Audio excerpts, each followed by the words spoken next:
এই তো এইবার খেলা শুরু হয়ে গেছে। যারা যারা যোগ্য না হয়েও আবাস যোজনার টাকা নিয়েছিল এইবার ফেরত দেওয়ার সময় এসে গেছে। ইতিমধ্যে 22 জনের বাড়িতে নোটিশ পাঠিয়ে দেওয়া হয়েছে।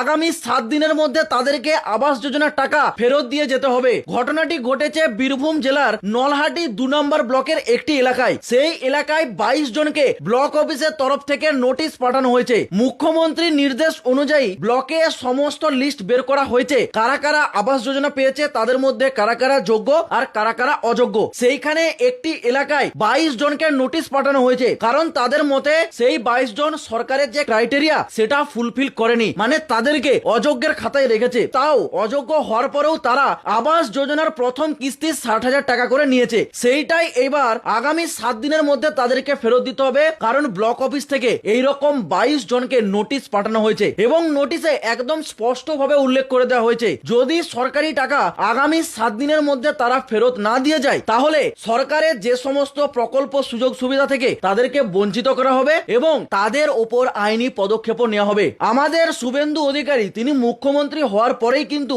এই ঘোষণাটা করে দিয়েছিলেন আবাস যোজনায় অনেক দুর্নীতি হয়েছে, তবে যারা যারা দুর্নীতি করেছে তার সাথে যুক্ত রয়েছে সরকার তাদের কাছ থেকে সরকারি টাকা কিন্তু আদায় করে নেবে, এমনটা কিন্তু ঘোষণা করে দিয়েছিলেন। দেখুন একবার এটা।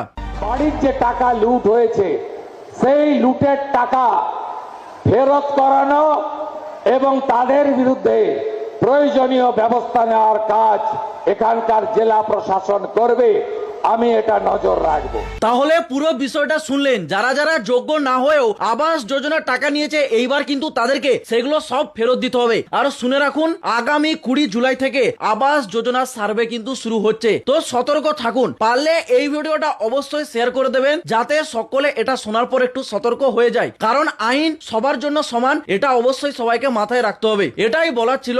জয় শ্রীরাম।